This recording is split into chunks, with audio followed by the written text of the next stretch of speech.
동무, 이번 달 배급은 언제 나옵니까? 글쎄, 나도 모르겠네. 그럼 우린 언제 먹고 삽니까? 이게 나라입니까? 황해북도 신계군 군병원. 그곳에서 저는 간호사로 일했습니다. 아침 6시 간호실 문을 열면 언손을 호호 불어대는 병사들이 줄지어 기다리고 있었고, 저는 그들의 체온을 재며 하루를 시작했습니다. 체온계를 겨드랑이에 끼울 때마다 느껴지는 건 뼈만 앙상한 갈비뼈였습니다. 최동무, 오늘은 약 좀 주실 수 있습니까? 22 병사가 떨리는 목소리로 물었습니다. 기침이 석 달째 멈추지 않는 아이였습니다. 구독, 좋아요 누르고 어디서 시청 중인지 댓글에 남겨주세요. 저는 서랍을 열었고 텅 빈 약통들이 덜그럭 소리를 냈습니다. 약이 없다. 미안하네. 다음 주에 보급이 온다고 했으니 조금만 더 견뎌보게. 병사는 고개를 끄덕였습니다. 저항하지 않았습니다. 그저 받아들였습니다. 이미 체념한 눈빛이었습니다. 점심시간 배식 창구에 섰습니다. 쇠스푼으로 퍼낸 건 강냉이죽이었고 그나마도 물이 더 많았습니다. 병사들은 그걸 받아들고 아무 말도 하지 않았습니다. 불평하면 어떻게 됩니까? 사상검열에 넘어가 교화소로 끌려갑니다. 이게 조국이란 말인가? 오후 2시 보급 담당 중자가 간호실에 들어왔습니다. 손에는 남조선제 위스키 한 병이 들려 있었고 얼굴은 벌겋게 익어 있었습니다. 최동무, 이번 달 의약품은 좀 늦어질 것 같네. 그럼 환자들은 어떻게 합니까? 혁명 정신으로 견뎌야지. 우리 조국이 어려운 건 다 남조선 때문 아닌가. 남조선 때문? 저는 아무 말도 하지 않았습니다. 할 수 없었습니다. 그저 예, 알겠습니다. 한마디만 내뱉고 고개를 숙였습니다. 그날 밤 간호실 창문 너머로 어둠이 내려앉았고 먼 산 너머 불빛 하나 보이지 않았습니다. 정전이었습니다. 하루 4시간만 전기가 들어오는 이곳에서 저는 촛불을 켜고 환자 기록부를 넘겼습니다. 22살 기침병 병사, 20살 영양실조 병사, 19살 동상 병사, 모두 젊은 아이들이었습니다. 이게 조국을 지킨다는 것의 대가란 말인가. 촛불이 흔들렸고 그림자가 벽에 길게 드리웠습니다. 저는 그 순간 깨달았습니다. 제 마음속 어딘가에 금이 가고 있다는 걸, 언젠가 그 금이 깨져 무너질 거라는 걸. 하지만 그날은 아직 아니었습니다. 저는 촛불을 끄고 어둠 속에 누웠습니다. 이거 뭡니까? 남조선 물건 아닙니까? 그냥 과자입니다. 과자? 이런 게 과자라고? 이건 자본주의 독약이야. 그날은 휴일이었습니다. 저는 시장에 나갔습니다. 병원 월급으로는 살 수 없었기에 어머니가 만든 두부를 팔러 장마당에 자리를 폈습니다. 옆자리 아주머니는 중국산 비누를 팔고 있었고 건너편에선 누군가 녹슨 못한 웅큼을 펼쳐놓고 있었습니다. 하영아, 이거 한번 먹어봐. 옆자리 김동무가 손바닥만 한 포장지를 내밀었습니다. 갈색 비닐에 한글이 적혀 있었습니다. 초코파이. 생소한 이름이었습니다. 이게 뭡니까? 개성공단에서 넘어온 남조선 과자래. 한 입만 먹어봐. 남조선. 그 단어만으로도 가슴이 철렁했습니다. 하지만 호기심이 두려움을 이겼습니다. 저는 포장을 뜯었고 부드러운 갈색 과자를 한 입 베어 물었습니다. 그 순간 세상이 멈췄습니다. 달콤함이 혀끝에서 터져나왔고 부드러운 크림이 입안 가득 퍼졌습니다. 이건 단순한 과자가 아니었습니다. 이건 제가 평생 먹어본 어떤 것과도 달랐습니다. 강냉이죽도 감자밥도 두부국도 아닌 완전히 다른 세계의 맛이었습니다. 이게 남조선의 맛이란 말인가? 맛있지? 김동무가 웃으며 물었습니다. 저는 고개를 끄덕였습니다. 아니, 고개를 끄덕이는 것만으로는 부족했습니다. 눈물이 핑 돌았습니다. 이건 다른 세상의 향기예요. 그날 밤 저는 잠을 이룰 수 없었습니다. 초코파이의 달콤함이 입안에 남아 있었고 그 맛은 단순한 과자의 맛이 아니었습니다. 그건 질문이었습니다. 왜 우리는 이런 걸 먹을 수 없는가? 왜 우리는 이렇게 살아야 하는가? 왜 남조선은 이런 걸 만들 수 있고 우리는 강냉이죽도 제대로 못 먹는가? 저는 이불을 뒤집어 쓰고 속으로 되뇌었습니다. 이 세상이 전부가 아니야. 다음 날 저는 다시 김동무를 찾아갔습니다. 초코파이 좀 더 구할 수 있습니까? 왜? 또 먹고 싶어? 아니요. 팔고 싶어요. 김동무의 눈이 커졌습니다. 미쳤어? 남조선 물건 팔다 걸리면 어떻게 하려고? 조심하면 됩니다. 병원 사람들한테만 몰래 팔면 아무도 모를 겁니다. 김동무는 한참을 망설이다가 작은 보따리 하나를 건넸습니다. 그 안에는 초코파이 10개가 들어 있었습니다. 하영아, 조심해. 이거 걸리면 우리 둘 다 끝이야.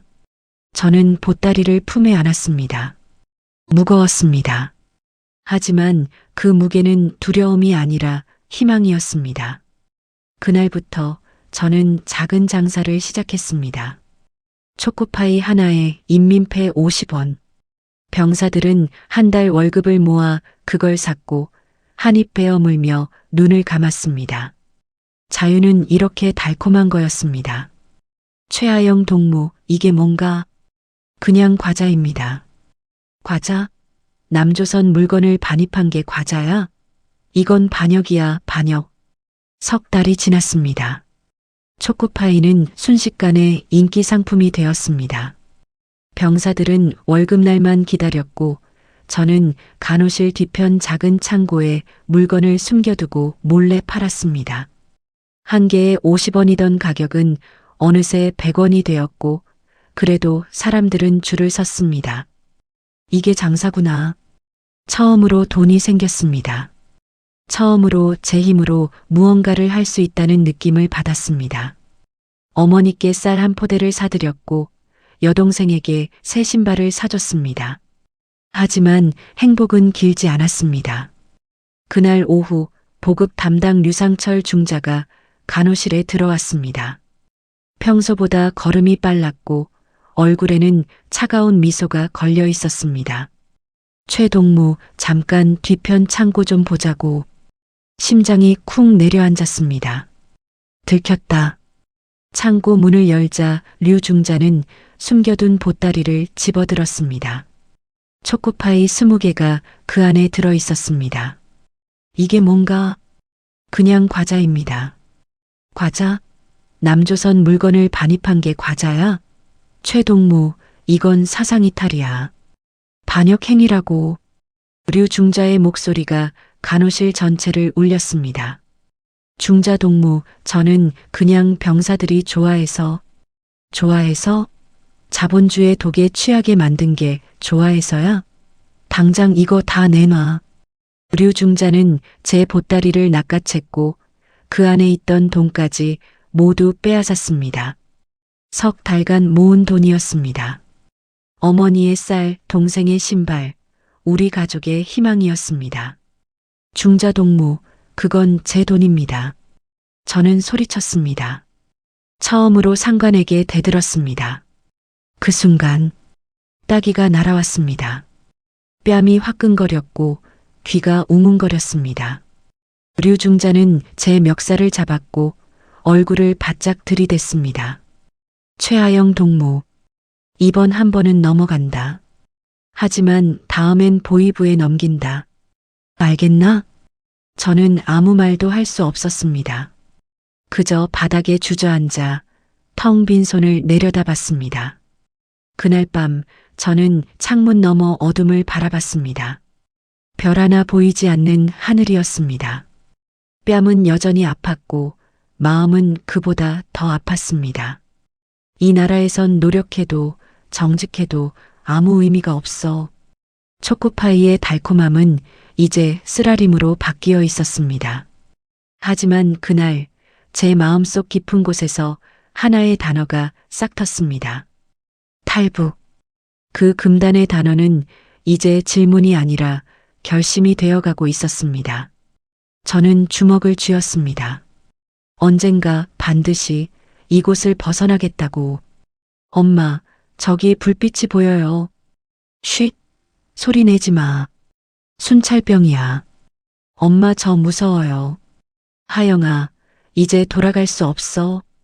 앞으로만 가는 거야. 그날이 왔습니다. 새벽 3시 어머니와 여동생 하나가 제 방문을 두드렸습니다. 달빛도 없는 깜깜한 밤이었습니다. 하영아, 오늘 간다. 어머니의 목소리는 떨리고 있었지만 눈빛만은 확고했습니다. 저는 고개를 끄덕였습니다. 준비는 이미 끝나 있었습니다. 작은 보따리 하나, 그 안에는 옷가지 몇 벌과 어머니의 낡은 반지 하나뿐이었습니다. 우리는 집을 나섰습니다. 돌아보지 않았습니다. 돌아보면 무너질 것 같았습니다. 그저 앞만 보고 걸었습니다. 어둠 속을 1시간쯤 걸어 압록강 하류에 도착했습니다. 강물 소리가 들렸습니다. 여기서 기다려. 브로커가 속삭였습니다. 중국 쪽 브로커였습니다. 어머니가 석 달치 월급을 주고 섭외한 사람이었습니다. 저기 순찰병이 지나가면 그때 뛰는 거야. 절대 뒤돌아보지 마. 알겠지? 저는 숨을 죽였습니다. 심장이 터질 것 같았습니다. 여동생 하나는 제 손을 꽉 잡았고 손바닥은 땀으로 흠뻑 젖어 있었습니다. 멀리서 인기척이 들렸습니다. 순찰병이었습니다. 손전등 불빛이 강변을 훑고 지나갔습니다. 우리는 바위 뒤에 숨을 죽이고 엎드렸습니다. 풀냄새가 코를 찔렀고 땅이 얼어붙어 온몸이 떨렸습니다. 불빛이 멀어졌습니다. 지금이야. 뛰어. 브로커의 신호와 함께 우리는 강으로 뛰어들었습니다. 얼음장 같은 물이 발목을 적셨고 숨이 턱 막혔습니다. 강은 생각보다 얕았지만 물살은 거셌습니다. 한 발 한 발 내디딜 때마다 발끝이 얼어붙는 것 같았습니다. 그때였습니다. 어디선가 개 짖는 소리가 들렸습니다. 강아지 한 마리가 우리를 따라 강으로 뛰어든 것이었습니다. 하나가 비명을 삼켰고 저는 심장이 멎는 줄 알았습니다. 멈춰. 거기 누구야? 순찰병의 목소리가 들렸습니다. 손전등 불빛이 우리를 향해 돌아왔습니다. 끝났다. 하지만 그 순간 강아지는 반대편으로 헤엄쳐 갔고 순찰병은 그쪽으로 고개를 돌렸습니다. 그 짧은 순간 우리는 물속에 몸을 낮추고 숨을 참았습니다. 개 새끼가 짐승이었나? 순찰병이 중얼거리며 발걸음을 돌렸습니다. 불빛이 멀어졌습니다. 살았다. 우리는 강 반대편에 도착했습니다. 중국 땅이었습니다. 어머니는 주저앉아 흐느꼈고 하나는 제 품에 안겨 떨었습니다. 저는 달빛이 비치는 강물을 돌아봤습니다. 저곳이 내 조국이었다. 이제 우리는 돌아갈 수 없었습니다. 앞으로만 가야 했습니다. 저는 속으로 되뇌었습니다. 살아남는다면 반드시 사람답게 살겠다. 그날 밤 우리는 어둠 속에서 자유를 향해 첫걸음을 내딛었습니다. 언니 너무 덥고 머리가 아파요. 하나야, 정신 차려. 조금만 더 가면 돼. 언니 저 여기서 죽는 거 아니에요? 안 돼. 절대 안 돼. 내가 살릴 거야. 중국에서의 시간은 숨어 사는 시간이었습니다. 우리는 옌벤의 한 조선족 집 다락방에 숨어 지냈습니다. 낮에는 절대 밖에 나갈 수 없었습니다. 공안에 잡히면 북송되고 북송되면 정치범 수용소행이었습니다. 그렇게 2달을 숨어 지내며 브로커가 남쪽으로 가는 길을 준비해 주기를 기다렸습니다. 내일 출발한다. 라오스까지 가야 해. 브로커가 말했습니다. 라오스? 지도에서나 본 나라였습니다. 거긴 얼마나 걸립니까? 운이 좋으면 한 달, 나쁘면 글쎄. 우리는 짐을 꾸렸습니다. 가진 건 여전히 보따리 하나뿐이었습니다. 길은 끝이 없었습니다. 트럭 짐칸에 숨어 국경을 넘고 정글을 걸어 강을 건너고 다시 트럭에 올라 어둠 속을 달렸습니다. 밥은 하루 한 끼, 그나마도 찬밥 한 덩이였습니다. 물은 계곡물을 떠먹었고 잠은 바닥에 신문지를 깔고 잤습니다. 하지만 견딜 수 있었습니다. 우리는 살아 있었고 앞으로 가고 있었으니까. 그러다 그날이 왔습니다. 라오스 정글 속 하나가 쓰러졌습니다. 얼굴이 새빨갛게 달아올라 있었고 숨은 거칠게 몰아쉬었습니다. 언니 너무 덥고 머리가 아파요. 열이었습니다. 고열이었습니다. 하나야, 정신 차려. 조금만 더 가면 돼. 하지만 하나는 고개를 저었습니다. 눈이 풀려 있었습니다. 언니, 저 여기서 죽는 거 아니에요? 그 순간 제 안에서 무언가가 폭발했습니다. 안 돼. 절대 안 돼. 저는 보따리를 뒤졌습니다. 북한에서 가져온 해열제 한 알이 남아 있었습니다. 군 병원에서 몰래 챙겨온 것이었습니다.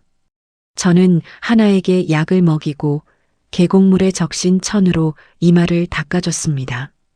하나야, 내가 살릴 거야. 넌 죽지 않아. 밤새도록 하나를 안고 있었습니다. 체온을 나눠주고 이마를 닦아주고 호흡을 확인했습니다. 군 병원에서 배운 모든 것을 쏟아부었습니다.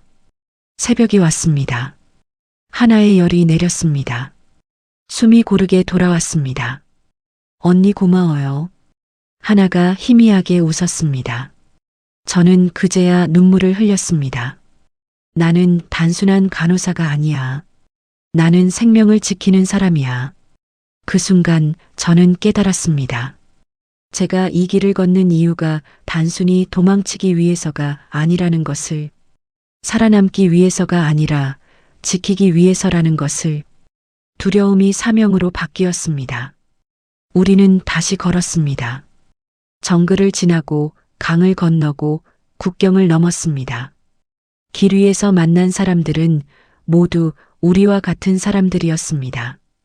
고향을 버리고 가족을 잃고 그래도 살기 위해 걷는 사람들이었습니다.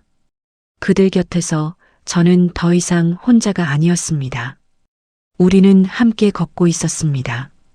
자유를 향해. 어서 오세요. 대한민국에 오신 것을 환영합니다. 여기가 정말 남조선입니까? 네, 이제 안전합니다. 걱정하지 마세요. 우리 정말 살았네요. 비행기가 착륙했습니다. 창밖으로 불빛들이 보였습니다. 수없이 많은 불빛들이 밤하늘을 밝히고 있었습니다. 북한에서는 평양에서조차 보지 못한 광경이었습니다. 저게 다 뭐예요? 하나가 속삭였습니다. 불빛이야. 전기 불빛. 어머니가 떨리는 목소리로 대답했습니다. 인천공항 입국장. 자동문이 쉭 소리를 내며 열렸습니다. 그 순간 저는 그 자리에 멈춰 섰습니다.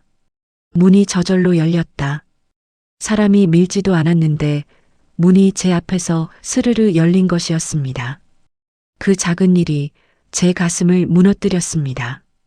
눈물이 터져 나왔습니다. 손님, 괜찮으세요? 공항 직원이 다가와 물었습니다. 저는 고개를 끄덕였지만 눈물은 멈출 수 없었습니다.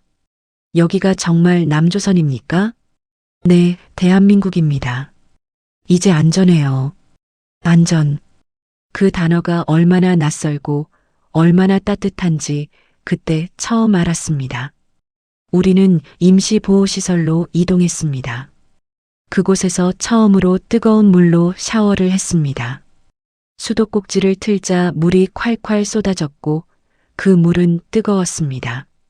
저는 물줄기를 바라보며 또 울었습니다. 이게 매일 가능한 거라고? 밤이 되었지만 전기는 꺼지지 않았습니다. 불을 켜고 끄는 건 제 마음이었습니다. 스위치만 누르면 되었습니다. 저는 밤새 불을 켰다 껐다 반복했습니다. 이게 자유구나. 다음 날 아침 첫 식사가 나왔습니다. 쟁반 위에는 흰 쌀밥, 김치, 된장찌개, 계란말이, 그리고 과일이 놓여 있었습니다. 저는 김치 한 점을 집어 입에 넣었습니다. 그 순간 세상이 멈췄습니다. 이건 북한의 김치가 아니었습니다. 배추가 아삭거렸고 양념이 깊고 진했으며 고춧가루 향이 코끝을 자극했습니다. 이건 단순한 음식이 아니었습니다. 이건 자유의 맛이야. 맛있어요? 직원이 웃으며 물었습니다. 저는 고개를 끄덕이며 눈물을 닦았습니다. 이게 정말 매일 먹을 수 있는 겁니까? 네, 매일이요. 하루 세 끼 다요. 세 끼? 북한에서는 하루 한 끼도 버거웠는데 여기서는 세 끼가 당연한 것이었습니다. 그날 밤 저는 창밖을 바라봤습니다. 도시의 불빛이 밤하늘을 수놓고 있었습니다. 자동차들이 쉼없이 움직이고 가로등이 길을 밝히고 건물마다 불이 켜져 있었습니다. 살아있다. 우리는 정말 살아남았다. 하지만 동시에 막막함도 밀려왔습니다. 이 낯선 세상에서 우리는 어떻게 살아가야 할까? 자유는 달콤했지만 그만큼 두렵기도 했습니다. 저는 주먹을 쥐었습니다. 이제 시작이야. 진짜 자유는 지금부터야. 그날 밤 저는 처음으로 꿈을 꾸었습니다. 악몽이 아닌 희망의 꿈을.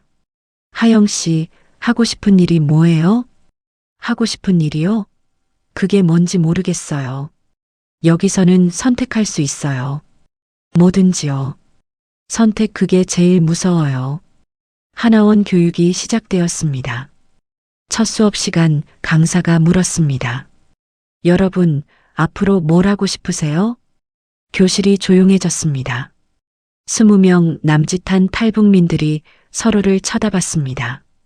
아무도 대답하지 못했습니다. 하고 싶은 일. 북한에서는 그런 질문 자체가 존재하지 않았습니다. 당이 정해주는 일을 하는 것이 전부였습니다. 간호사도, 교사도, 군인도 모두 당이 정해준 것이었습니다. 천천히 생각해 보세요. 여기서는 직업을 선택할 수 있어요. 직업의 자유. 그날부터 우리는 다양한 직업 체험을 했습니다. 네일아트, 댄스, 요리, 플로리스트, 바리스타. 북한에서는 들어본 적도 없는 직업들이었습니다. 네일아트 시간 강사가 제 손톱에 반짝이는 무언가를 칠했습니다. 예쁘죠? 이게 직업이 될 수도 있어요. 손톱을 꾸미는 게 직업이라고? 북한에서라면 부르주아 취향이라고 비판받았을 일이었습니다. 하지만 여기서는 그게 꿈이 될 수 있었습니다. 북한에선 이런 게 죄였는데 여긴 꿈이 되는구나.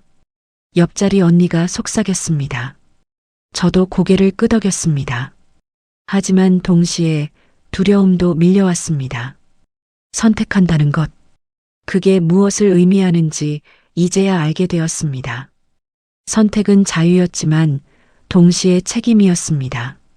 잘못 선택하면, 실패하면 그 모든 게 제 몫이었습니다.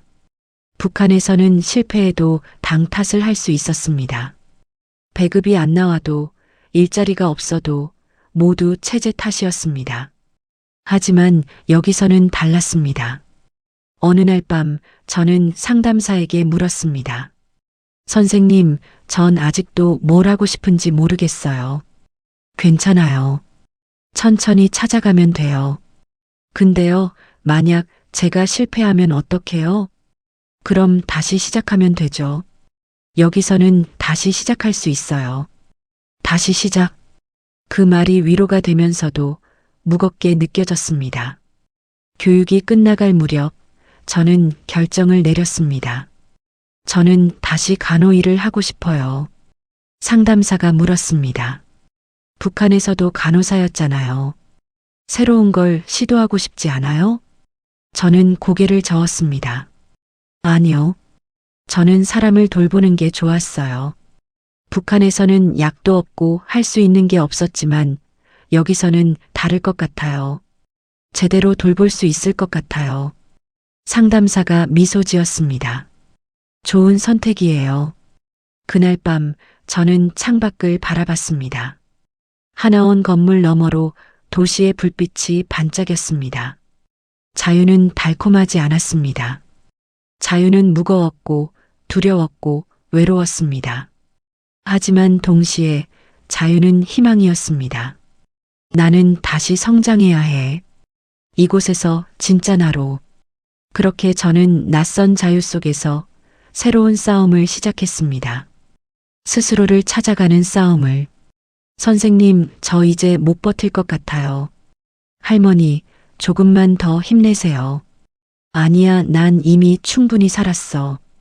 근데 말이야, 여기서 죽을 수 있어서 다행이야. 할머니, 울산의 작은 병원에서 간호조무사로 일하기 시작한 지 1년이 지났습니다. 처음에는 모든 게 낯설었습니다.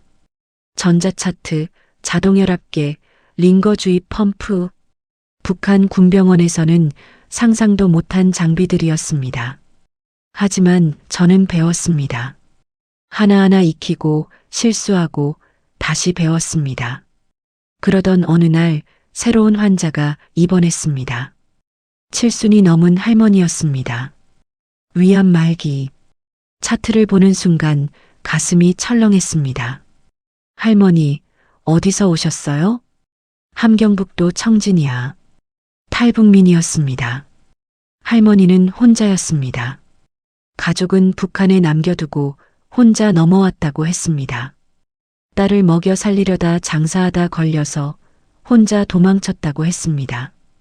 후회는 안 하세요? 제가 물었습니다. 후회? 아직.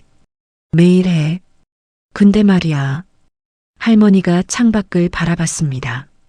여기 와서 처음으로 배불리 먹어봤어.